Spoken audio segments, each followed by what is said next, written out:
Sweden is gearing up for a major election this Sunday with much of the focus on immigration. The country accepted more than 160,000 refugees at the height of the European migrant crisis in 2015. There's been growing backlash to open-door immigration policies, not only in Sweden but across Europe. The far-right Swedish Democrats are looking to capitalize on this sentiment on Sunday. So for more on this, let's bring in CBSN contributor Alex Kliment. He writes for Signal. That's a newsletter produced by GZERO Media. Good to see you. Good to be here. So you've written a lot about this. The Social Democrats in Sweden have won every single election going back to 1917. But now the far-right party is gaining ground.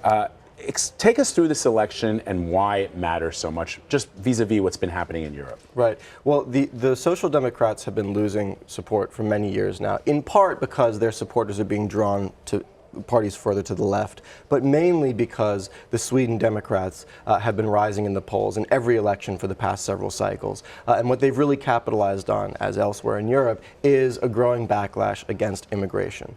Sweden, as you probably know, has had one of the most generous policies towards refugees and asylum seekers over the past several decades, but in particular in 2015, as you mentioned, 160,000 migrants were welcomed.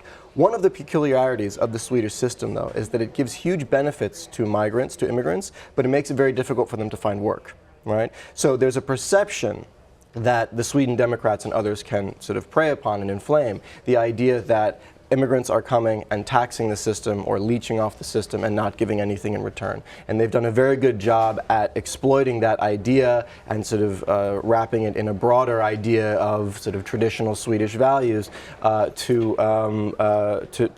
surge in the polls. Okay, so that is what's fueling this sentiment, right? Why is this election so important? I mean, is this a case of a few people with a very loud voice and so we're talking about it, or are we really talking about a shift in the politics there in Sweden? Well, it looks like they'll get about a fifth of the vote, which isn't enough to form a government. But what it'll do in party terms, it'll force the establishment parties to kind of make various deals that they would not have wanted to make with each other in order to form a governing coalition. That's the narrow story. But the bigger story is this is a country where economic growth is thriving, unemployment is relatively low, and you still have a backlash against immigrants. Right. And it raises this bigger question in countries in Northern Europe that have very generous welfare states and relatively open immigration policies. Can those two things continue to coexist, right? In multi-ethnic societies, people are increasingly saying, our government gives huge benefits to people who are here. Let's redefine who should be here in the first place. That's the story in Sweden as it is elsewhere in Northern Europe these days. Is it fair to say that it's an economic the mindset of the people in Sweden is based around the economy? In other words, you can come here, but you're not working, but you're taking the benefits that all Swedes have? Or is it one based on fear of the changing demographics of a country, such as it might be posited here in the United States, where people think the fundamental makeup of the country is shifting because it's becoming browner? It's both. I mean, I don't think it's possible to separate the so-called economic anxiety argument from the cultural anxiety, or even, let's call it what it is, racial issue in Sweden or here. I think the two things coexist. But it is remarkable that Sweden is not a country that's been through a huge economic crisis, right? This is a country that's economically thriving quite well at the moment. So I think that lends weight to the idea that the cultural fears and the cultural issues are at least as important, if not more important, than the kind of hard economic issues. And it's not a country that you think has to deal with sort of outbursts of violence, but that's exactly what they've been dealing with. There have been, there was a raft of cars were burned in suburbs a couple of weeks ago. No one is exactly clear who did that, right? Some people say, well, the far right might have done this in order to stoke anti-immigrant sentiment. Other people say, no, this was, no one knows who did it. But look, the anxiety is high, and the Sweden Democrats are doing very well at profiting off of that anxiety politically. All right, let's turn to hard numbers. We know that every week Signal highlights numbers that people should be paying attention to. This one had us sort of, shaking our heads because it's so tragic, it's so sad. 20 million. 20 million. So over the weekend, a fire virtually completely destroyed the National Museum of Brazil in Rio de Janeiro, destroying 20 million artifacts, among them prehistoric things, the oldest human skull found in Latin America. I mean, it's just, the devastation is totally complete, irreplaceable stuff.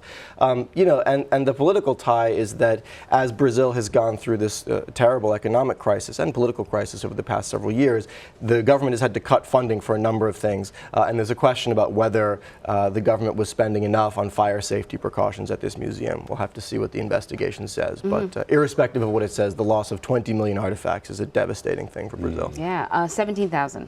So since the start of the war in Yemen, 17,000 civilians have been killed. It was just last weekend that the U.S.-backed Saudi-led coalition actually admitted that it had accidentally killed a bus full of school children, killing 40 children.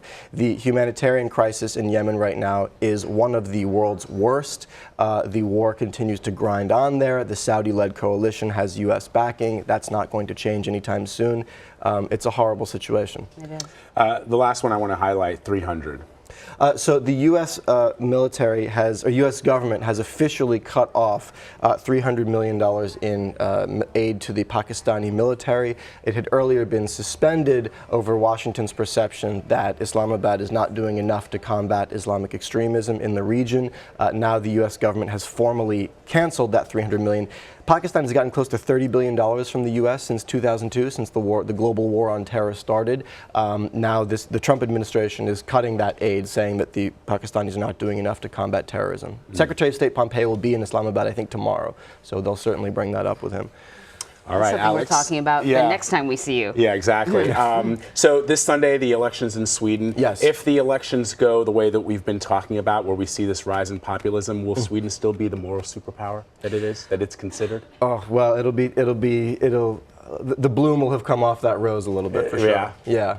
I mean, if a party with neo-Nazi roots takes a fifth of the vote in the election, it's going to be hard to call Sweden a moral superpower. But we'll see how it affects policy at the top. As I said, the Sweden Democrats won't be able to form a government. They will be in opposition, but they will be a formidable opposition that may reshape Sweden's politics on refugees and on other things in the coming years. All right, we'll be watching. Alex Kliment, always good to have you. Thank you. Pleasure's mine. Thanks.